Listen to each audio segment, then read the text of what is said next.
1980년 미국 보스턴, 우정이 깊은 두 남자가 있었습니다. 이들은 비슷한 점이 많아서 배우라는 같은 꿈을 가지고 성장을 합니다. 청년이 되어서 함께 극장에서 일을 하며 돈을 벌었습니다. 이들은 함께 연기 공부도 하면서 오디션을 보러 다녔습니다. 이후 한 사람은 여러 영화에 출연하면서 배우로서 점차 이름을 알려 나갔습니다. 그러나 또 다른 사람은 계속 오디션에서 낙방하면서 단역만을 전전하면서 지내게 됩니다. 그런데 놀라운 일이 일어납니다. 이들이 처음 만난 지 18년이 지난 1998년 아카데미 시상식에서 이 두 사람은 함께 각본상을 받습니다. 두 사람에게 각본상이 주어지는 것은 전례가 없는 일이었습니다. 그 주인공들의 이름은 세계적인 배우였던 벤 애플렉과 맷 데이먼입니다. 1998년 아카데미 각본상 수상 당시에 여러분 화면 보실 때 왼편에 있는 벤 애플렉은 몰레츠와 차이밍 암이라는 영화에서 주연으로 활약하면서 뭇 여성들의 사랑을 받았습니다. 그러나 옆에 있는 친구의 재능을 아깝게 여겼던 벤 애플렉은 맷 데이먼에게 직접 시나리오를 만들어서 주인공으로 데뷔할 것을 제안합니다. 그리고는 맷 데이먼이 하버드 대학 영문과 재학 시절 수업 과제로 집필했던 소설 초안을 둘이서 함께 영화 시나리오로 발전을 시킵니다. 두 사람은 이 시나리오를 여러 영화 제작사에 보냈지만 영화를 만들자고 제안하는 제작자는 나타나지 않았습니다. 그리고 여러 달이 지나 한 제작자가 나타났습니다. 그러나 벤 애플렉은 자기 친구가 주인공이 아니라면 시나리오를 팔지 않겠다고 말합니다. 영화 제작자는 무명인 맷 데이먼이 주인공이라면 영화를 만들 수 없다고 거절하고는 그 자리에서 일어나 가버리고 맙니다. 그 시간이 흘러 3년 뒤 맷 데이먼을 주인공으로 영화를 제작하겠다는 프로듀서가 나타나게 되었습니다. 할리우드의 유명한 제작자 하비 웨인스타인. 그리고 그는 맷 데이먼을 주인공으로 영화를 만들게 됩니다. 이 영화의 제목이 바로 그 유명한 굿 윌 헌팅. 아마 우리 가운데 많은 분들이 보셨을 것입니다. 이 영화를 계기로 맷 데이먼은 일약 세계적인 스타로 부상하게 되었고 최근까지 본 시리즈 영화의 주연으로 많은 사람들의 사랑을 받고 있습니다. 벤 애플렉과 맷 데이먼의 아름다운 사연이 알려지자 전 세계 사람들은 그들의 우정에 대해서 찬사를 아끼지 않았습니다. 저는 이 두 사람을 보면서 성경 구절이 하나 떠올랐습니다. 잠언 17장 17절에 친구는 사랑이 끊어지지 아니하고 형제는 위급한 때를 위하여 낳느니라. 여기서 친구도 나오고 형제도 나옵니다마는 이들은 각기 다른 사람이 아니라 같은 사람을 나타냅니다. 다시 말해서 진정한 친구는 형제와 같이 어려움을 당할 때 사랑을 끊지 않고 도와준다는 것입니다. 이런 친구를 가진 사람은 정말 행복한 사람일 것입니다. 그런데 여러분, 우리에게는 이들보다 더 위대한 친구가 있다는 사실을 아십니까? 그분이 바로 우리 예수님이십니다. 오늘 본문을 다시 한번 읽어보시면 정확하게 나와 있는데 우리 15절 말씀 함께 읽겠습니다. 시작. 이제부터는 너희를 종이라 하지 아니하리니 종은 주인이 하는 것을 알지 못함이라. 너희를 친구라 하였노니 내가 내 아버지께 들은 것을 다 너희에게 알게 하였음이라. 예수님은 당신을 믿는 사람들에게 친구라고 말씀해 주십니다. 자, 이것을 보면은 구원의 축복은 무한한 것 같아요. 죄인인 우리를 의로운 자라고 불러주시더니 나아가서는 하나님의 자녀라고 삼아주시고 이제는 더 나아가서 우리 보고 친구라고 하는 거예요. 친구라고. 이제부터는 너희를 종이라 하지 아니하고 친구라 하였노라. 여러분, 예수님께서 우리를 향해 친구라고 말씀하셨을 때 이 친구라는 단어 속에 녹아져 있는 하나님의 그 위대한 사랑을 아십니까? 이게 친구가 쉽게 되는 일이냔 말이죠. 예수님이 우리를 친구라고 말하셨을 때는 그 높고 높으신 분이 낮고 낮은 우리에게까지 내려오셔서 우리와 동급으로 스스로를 여겨주셨을 때 가능한 말 아닐까요? 또 우리 편에서는 예수님이 보잘것없는 우리를 당신의 수준까지 끌어올리셔서 야, 우리가 친구하자, 너는 내 친구다, 이렇게 말씀하시는 것을 보면 이 의미를 묵상하고 다시 한번 음미할 때마다 놀라운 주님의 사랑과 은혜를 다시 한번 깨닫게 되는 것입니다. 그런데 여러분, 이 엄청난 사랑을 우리가 받고 있음에도 불구하고 여러분에게 도전합니다. 여러분은 과연 예수님 믿고 종으로 살고 계십니까? 아니면 친구로 지내고 계십니까? 예수님 믿는 것은 두려워하는 종의 삶에서 벗어나서 예수님과 내가 친구가 되는 것입니다. 여기 친구라고 할 때 그 핵심은 친밀함에 있어요. 예수님은 우리 한 사람 한 사람을 인격적인 교제를 나누시고 친밀한 사귐을 나누시기를 원하고 계십니다. 실제로 예수님의 행적을 기록한 복음서를 보면 예수님은 친구로서 자주자주 등장하셔요. 자신이 그렇게 말씀하셨고 예수님을 보고 다른 사람들도 그렇게 일러주었어요. 자, 우리 한번 누가복음 7장 34절 다 같이 읽어보실까요? 시작. 인자는 와서 먹고 마심에 너희 말이 먹기를 탐하고 포도주를 즐기는 사람이요 세리와 죄인의 친구로다 하니 그랬어요. 여러분, 바리새인들이 예수님을 흠잡기 위해서 죄인들과 그리고 별 볼 일 없는 사람들하고 너무 잘 지내니까 아예 그들의 친구다라고 예수님을 부를 만큼 예수님은 어떤 사람이라도 다정다감하게 다가가셔서 친밀한 사귐을 가지신 것을 볼 수가 있어요. 또 요한복음 11장 11절 함께 또 읽어보실까요? 시작. 이 말씀을 하신 후에 또 이르시되 우리 친구 나사로가 잠들었도다. 그러나 내가 깨우러 가노라.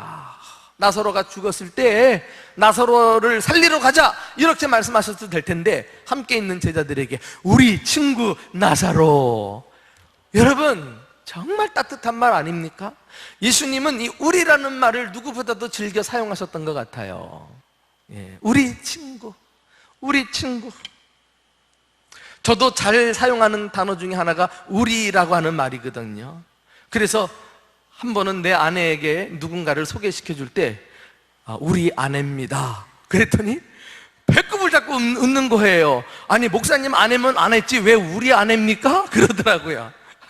예, 처음 들을 때 웃었겠습니다마는 내 마음을 몰라주는 거죠. 예, 나는 그냥 우리라고 품어주고 싶은 거지. 예. 그런데 사람들이 너무 당황해서 다음부터는 우리 아내라고 안 해요. 예, 내 아내입니다 이렇게 소개하죠. 예. 이렇게 나사로를 친구로 불러주시고 그와 친밀하게 사귀셨던 예수님을 엿볼 수 있습니다. 그리고 누가복음 12장 4절도 함께 보실까요? 자, 시작. 내가 내 친구 너희에게 말하노니 몸을 죽이고 그 후에는 능히 더 못하는 자들을 두려워하지 말라. 오직 하나님만을 두려워하라. 몸은 죽여도 영혼을 죽이지 못하는 사람을 두려워하지 말라. 제자들에게 제자도에 대해 교훈하시면서 그들 각 사람을 내 친구에게 이르노니, 친구로 상대해 주셔요. 친구.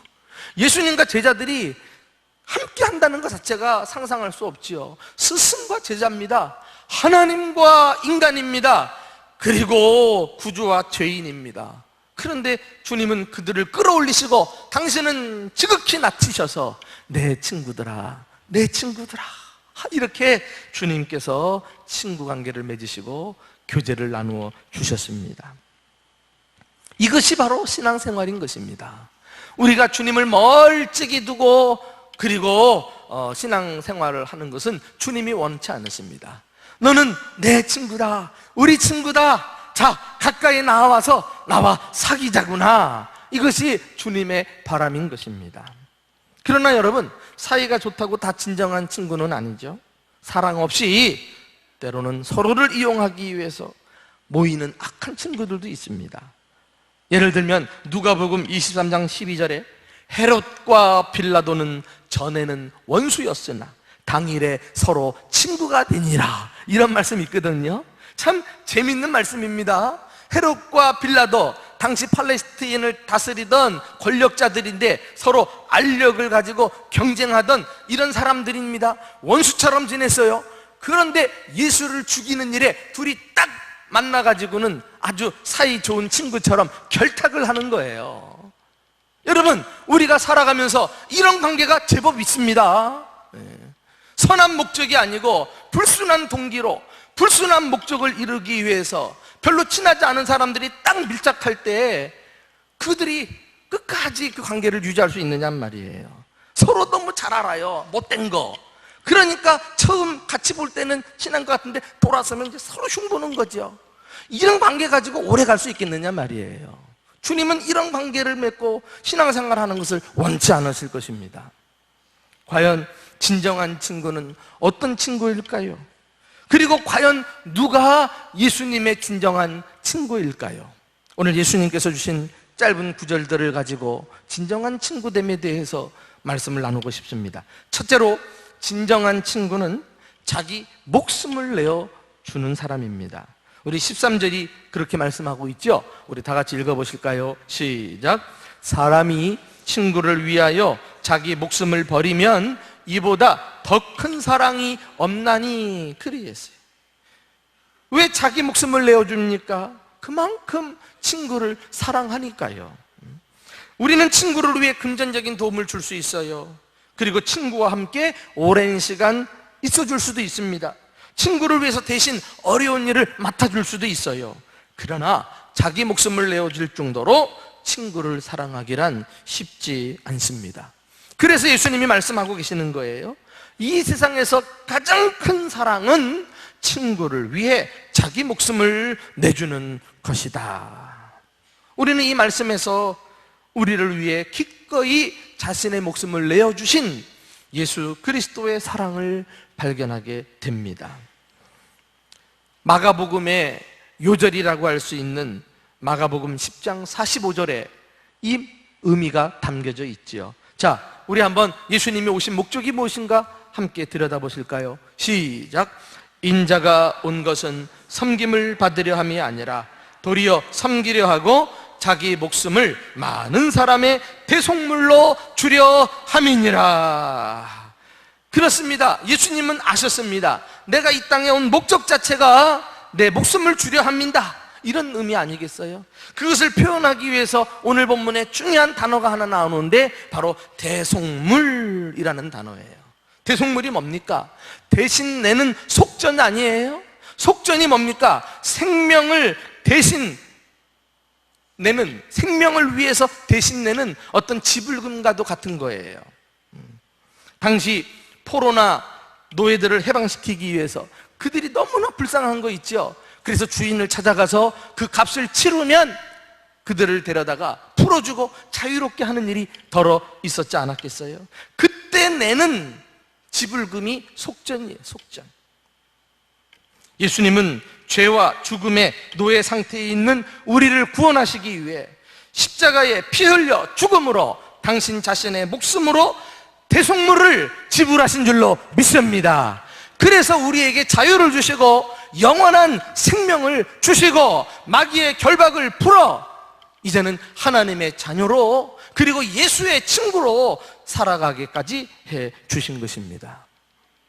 참 이 놀라운 이 복음은 아무리 강조해도 지나치지가 않아요.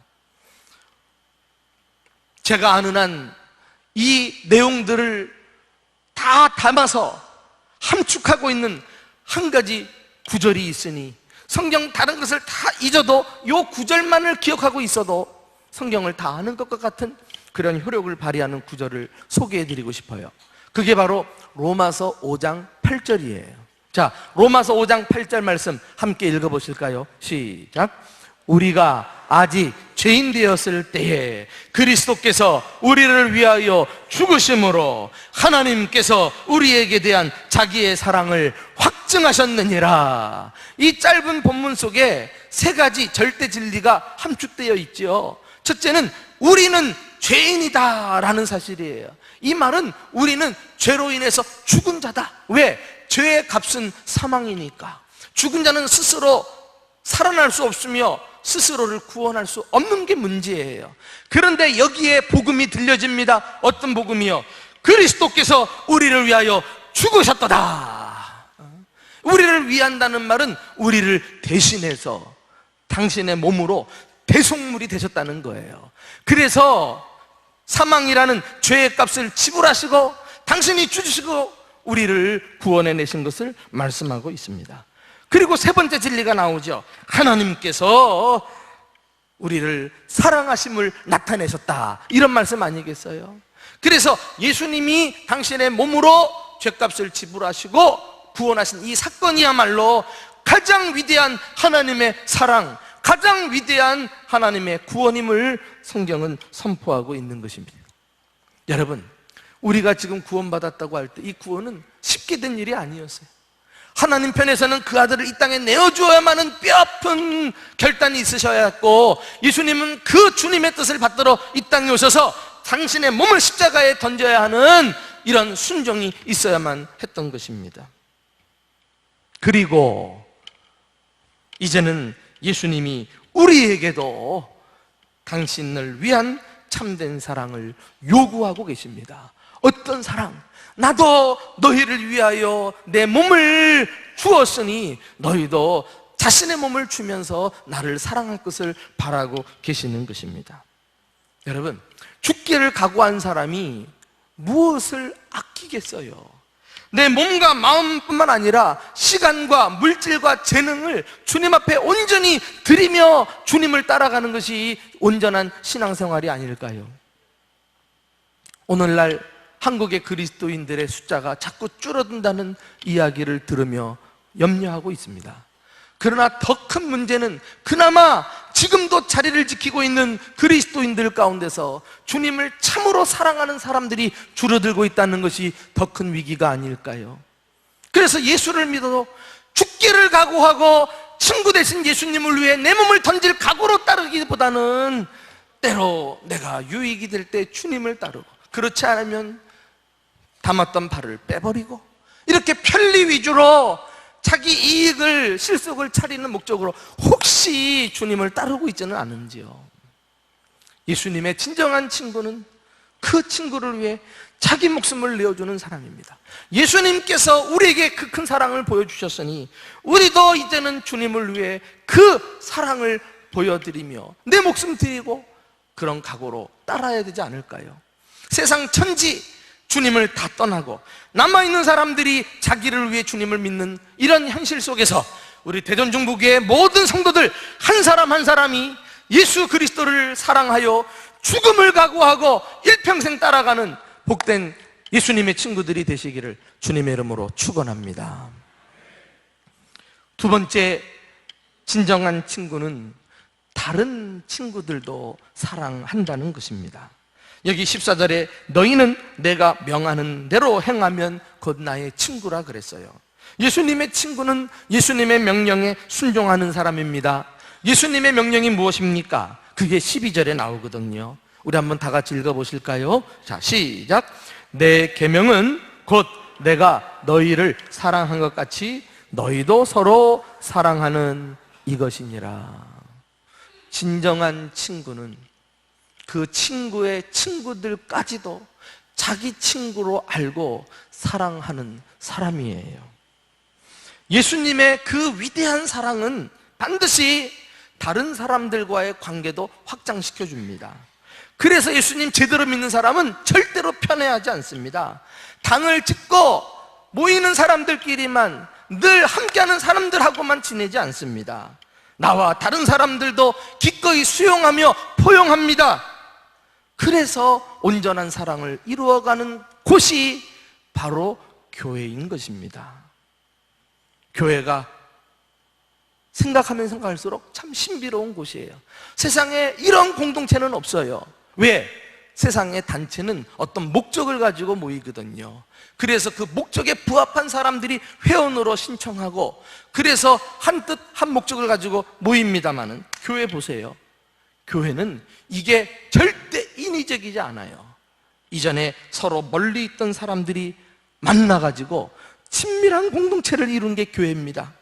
나와 다른 사람들이 만나 하나 된 공동체를 이루는 게 교회인 것입니다. 이건 사람의 힘으로 될 수 없어요. 어떻게 이런 일이 가능할까요? 우리 모두가 예수님의 친구라는 사실을 알게 될 때, 비로소 우리가 모인 곳에 사랑이 풍성해지기 시작하는 것입니다. 그래서 예수님의 친구들끼리 사랑하는 거죠. 그러면 세상이 교회를 보고 놀래요. 초대교회가 그랬습니다. 우리가 초대교회로 돌아갑시다, 초대교회로 갑시다, 이런 이야기를 자주 하는데, 초대교회를 본받자는 말 아니겠어요? 왜냐하면 초대교회가 교회의 원형이기 때문에 그래요. 그래서 성경에 보시면은 초대교회 생활상을 소개한 글 중에 아주 대표적인 구절이 사도행전 2장 47절인데, 도대체 우리가 어떤 교회를 닮아야 된단 말인가? 초대교회의 특징을 함께 좀 보실까요? 자, 시작. 하나님을 찬미하며 또 온 백성에게 칭송을 받으니 주께서 구원받는 사람을 날마다 더하게 하시니라. 하나님을 찬미했다. 한마디로 초대교회는 예배 공동체였어요. 그들은 구원을 받고 그 구원의 감격을 가지고 주님을 찬양하고 주님을 예배하고 주님을 영화롭게 했어요. 그런데 그것뿐만입니까? 그 다음 나오는 구절 보면 또 온 백성에게 칭송을 받았다. 그들은 칭찬받는 교회였어요. 예배 공동체가 사람들에게 칭찬을 받는 게 주님이 의도하신 교회 아니겠어요? 어떻게 이런 일이 가능했을까요? 그들 안에 하나님이 부어주신 사랑을 실천함으로써, 그래서 서로 사랑을 나누고 실천함으로써 사람들이 볼 때, 야, 저기 모인 사람들은 우리들의 모임하고는 다르구나, 질적으로 우리들이 살아가는 방식하고는 다르구나, 이러면서 굳고 칭찬하면서 하나둘 나도 예수 믿겠다고 주님의 교회 몰려든 것 아니겠어요? 여러분, 우리가 초대교회 면면을 들여다보면은 정말 초대교회는 공동체를 이루기 어려운 여건에 있는 교회였어요. 예를 들면 예수를 믿고 노예들이 교회로 들어옵니다. 노예만 들어오면 얼마나 좋아요. 또 주인들도 복음을 듣고 함께 예배당에 와가지고 같이 앉아서 예배 드리는 거죠. 이건 꿈도 못 꿀 일입니다. 두 부류가 어떻게 섞일 수 있어요? 상종도 할 수 없잖아. 더더군다나 예수 믿고 유대인들이 이제 기독교인이 돼가지고 교회에 들어와요. 그런데 이방인들도 예수 믿고 교회 안에 들어오는 거예요. 이 사람들은 더 큰 문제 아니에요? 이방인과 유대인은 철천지 원수입니다. 그런데 이렇게 멀리 있던 사람들이 가까워지고, 그리고 전혀 다른 사람들이 하나가 되는 이런 놀라운 기적, 이게 어떻게 가능했단 말입니까? 주님 받은 사랑 깨닫고 서로 친구로 인정하고 존중하면서 사랑을 나누기 시작했을 때, 그래서 종들은 더 이상 눈가림하지 않고 주인을 하나님 대하듯 더 잘 섬겨주기 시작합니다. 주인들도 종들을 함부로 대하지 않고 하나님을 두려워하는 마음으로 종들을 대해주기 시작합니다. 그러면서 교회가 이제 가까워지는 거예요. 하나가 되기 시작하는 거예요. 유대인들은 더 이상 이방인들을 마음을 닫고 무시하지 않아요. 한 형제로 받아들입니다. 그리고 이방인들도 더 이상 유대인들에 대한 증오심을 풀고 예수 안에서 한 가족으로 받아들이기 시작해요. 그러면서 종들과 주인, 이방인과 유대인들이 모여있는 그 다양한 공동체가 정말 예수 안에서 하나됨을 이루어 세상을 깜짝 놀라게 한 줄 믿으시기 바랍니다. 주님은 오늘날도 우리 교회들에게서 이런 모습을 보고 싶어 하는 것입니다. 절대로 함께 할 수 없는 사람들이 예수 안에서 모여서 하나됨을 이루는 것, 이게 교회만이 가지고 있는 신비로운 특성이라고 할 수 있어요. 그렇게 하려면은요, 정말 내 사고방식이나 내 중심적인 생각이나 또 내 자신의 이익을 먼저 구하려는 모든 이런 시도를 내려놓고요, 나와 다른 사람일지라도 마음을 열고 먼저 다가가서 손을 잡아줄 때 이 사랑이 가능하게 될 줄로 믿습니다. 그렇지 않고 나는 절대 안 변하고 말이죠, 남들 탓하면서 저 사람이 변해야 돼, 저 사람이 다가와야 돼 하고 기다린다면 어떻게 서로 다른 사람들이 하나가 될 수 있겠어요? 예수님의 친구라는 사실을 깨달은 사람이 또 다른 친구들, 나와 다를지라도 그들에게 다가가 먼저 손을 내밀어주는 이 운동이 일어나야 되지 않을까요? 저도 목사지만은 말이죠, 시간이 지나갈수록 내가 혹시라도 생각이 고정되고 어느새 나도 모르게 고집스러운 목사가 돼서 나 때문에 성도들이 힘들게 되고 공동체가 어려움을 당하면 어떡하나, 이런 마음을 늘 가지고 나를 살피려고 부단히 노력하고 있는 중이에요. 나도 연약한 인간이기 때문에 굳어지면 안 되니까. 그래서 목사님들마다 기도할 때 그 연령대별로 기도 내용이 다르다 그러잖아요. 40대 목사님들은요, 아주 자신만만해가지고 한 편의 설교로 세상을 바꿀 것처럼 자신이 있어 합니다. 그래가지고 기도하죠. 주님, 모든 성도들이 내 설교 듣고 딱 은혜 받게 해주세요. 이렇게 큰 소리 치듯 기도해요. 근데 이제 이것이 이제 한 50대로 넘어가면은 기도가 조금 겸손해집니다. 주님, 한 사람이라도 졸지 않고 은혜 받게 해주세요. 뭐 이렇게 이제 바뀌어요. 다듬어지는 거지 이제. 이게 정말 이게 내 뜻대로 되는 게 아니구나, 이걸 배우는 거야. 그러고서는 60대로 넘어가면 이 기도가 심각해집니다. 주님, 다 졸아도 좋습니다. 주님만 내 설교 들으시면 감사합니다. 뭐 이런 거 아니겠어요? 여러분, 제가 이제 60을 바라보면서 50 중반을 달려가는 목사인데 지금 내 기도가 얼마나 처절하겠어요. 예? 정말 한 사람이라도 깨어서 은혜 받게 해달라는 이런 겸손함을 가지고 말씀을 전하고 하나님의 도우심을 구하고 있는 중 아니겠어요? 여러분, 앞에 있는 저만 그러겠어요? 나만 바뀌어야 될까요? 여기 오래 교회 생활하신 분들, 우리 장로님들, 안수집사님들, 권사님들, 중직자들부터 내가 가지고 있는 주관적인 생각, 내 방식, 나의 틀, 이거 다 깨트려야 되지 않겠어요? 그래서 나와 다른 사람일지라도, 나와 다른 생각일지라도 먼저 수용해주고 다가가서 손을 잡아주고, 그렇게 할 때 각자 다른 사람들이 모인 공동체가 세상이 부러워하고 놀랄 아름다운 공동체를 이루게 될 줄로 믿습니다. 초대교회가 그리했어요. 초대교회가. 나는 여러분들이 서로에게 목숨까지 내어줄 정도로 그렇게 서로를 위하는 진정한 친구들이 될 수 있기를 주님의 이름으로 축원합니다. 함께 믿음을 세워주고 사랑을 나누고 소망에 관한 이야기를 하면서 일으켜주는 그런 친구들이 구름대같이 일어나는 우리 대전 중부교회 될 수 있기를 축복합니다. 마지막으로, 진정한 친구는 모든 비밀을 함께 나누는 사람이에요. 자, 그 구절이 15절에 있는데 함께 읽어보실까요? 시작. 이제부터는 너희를 종이라 하지 아니하리니 종은 주인이 하는 것을 알지 못함이라. 너희를 친구라 하였노니 내가 내 아버지께 들은 것을 다 너희에게 알게 하였음이라. 주인과 종의 관계는 주인이 하는 일을 종에게 다 말할 필요도 없어요. 종은 주인의 명령에 복종하면 되는 것 아니겠어요? 그러나 친구 관계는 그렇지 않아요. 서로 매주알 고주알 다 이야기합니다. 비밀까지도 나누는 게 친구 사이예요. 예수님은 당신의 친구인 제자들에게 아버지께 들은 것을 다 말해 주었다고 말씀합니다. 아버지께 들은 것이 무엇일까요? 이것은 영원 전부터 하나님 아버지께서 깊이 감추어 놓으셨던 오묘한 구원의 진리를 말해요. 그 구원의 진리, 다시 말해서 예수 그리스도의 복음, 사도 바울은 그것을 비밀의 경륜이다, 하나님께서 비밀에 붙이셨다가 예수님 오실 때 예수님을 통해서 제자들에게 알려주시고 제자들이 온 세상에 이 소식을 전하게 된 그런 천국의 비밀, 그것을 예수님이 우리에게 다 알려주셨다고 말씀하고 있습니다.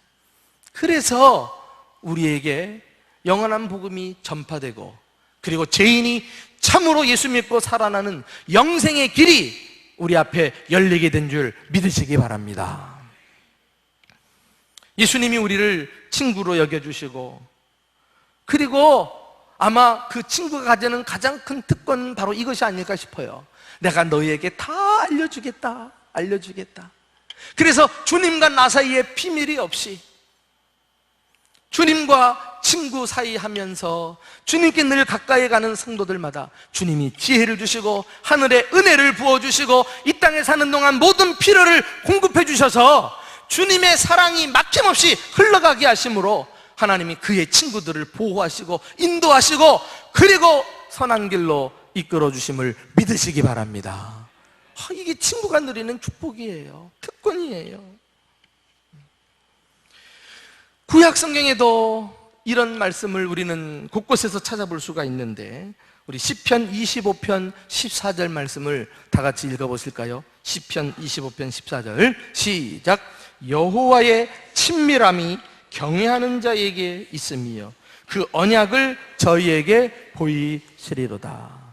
여러분, 우리가 똑같이 하나님 앞에 예배드리러 나와도 주님을 믿고 경외한다고 해도 두 종류의 부류가 있어요. 주님께 가까이 나아가지 못하고 멀찍이 거리를 두고 주님을 따르는 사람들, 주님께 예배하는 사람들. 우리가 함께 공간에 모여 예배한다고 예배가 아니죠. 마음의 거리는 주님과 한없이 멀어질 수 있어요. 이런 사람은 신앙생활에 친밀감이 없는 거예요.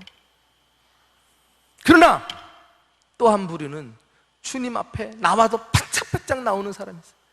그저 주님이 주시는 은혜를 사모하고 주님의 말씀을 듣고 깨닫고 오늘도 어떤 비밀스러운 진리를 나에게 알려주시기를 원하시는가, 그 은혜를 사모하면서 심정적으로 누구보다도 가까이 주님을 따르는 자들이 있다니까. 그런 친밀하게 주님을 따르는 사람들에게 내가 언약을 보이시리로다. 주님께서 하늘의 비밀을 다 알려주신다고 말씀해 주셨어요. 나는 이 말씀 속에 그의 친구들을 하나님이 끝까지 책임지시는 모든 축복이 담겨져 있는 약속이라고 확신합니다. 그래서 구약의 저 유명한 모세라는 지도자도 그의 탁월한 리더십의 비결이 어디서 사실 주어졌는가? 바로 하나님과의 친밀한 교제 속에서 리더십을 발휘할 수 있었어요. 자, 그 내용이 출애굽기 33장 11절에 있는데요, 한번 좀 다 같이 읽어보십시다. 제가 아주 사모하는 말씀 중에 하나예요. 자, 시작. 사람이 자기의 친구와 이야기함같이 여호와께서는 모세와 대면하여 말씀하시며. 여러분, 구약 성경에 죄인이 하나님 얼굴을 대면하여 보면은 다 죽었어요.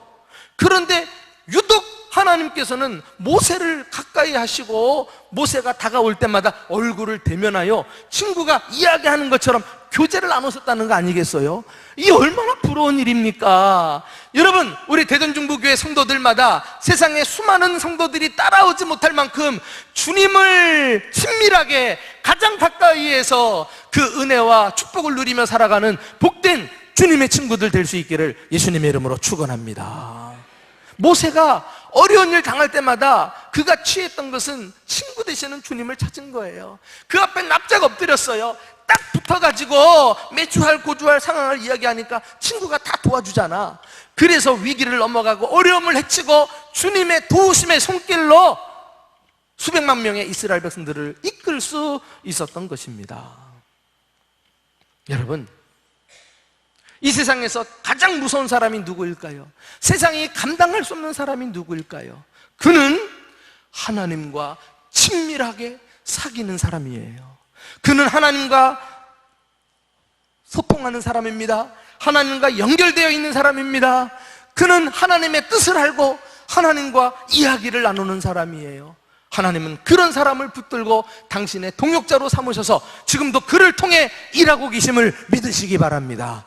나는 우리 대전중복의 성도들 한 사람 한 사람이 주님께서 가까이 부르시고 누구보다도 사랑하고 아끼는 친구로서 여러분들을 파트너로 삼아 여러분들과 함께 주님의 일을 하는 크신 은혜가 임하시기를 주님의 이름으로 축원합니다.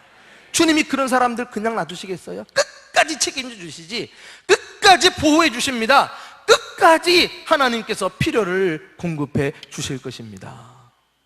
그러므로 저는 알아요. 이 가운데서도 날마다 은밀한 중에 사람은 알 수 없지만 주님 앞에 나아가서 친밀하게 교제를 나누는 사람들이 있는 거, 교회는 그런 사람들을 눈여겨봐줘야 돼요. 그런 사람들을 인정해줘야 돼요. 그런 사람들은 힘이 없고 조용한 것 같으나 주님이 편이 되어주고 있는 사람입니다.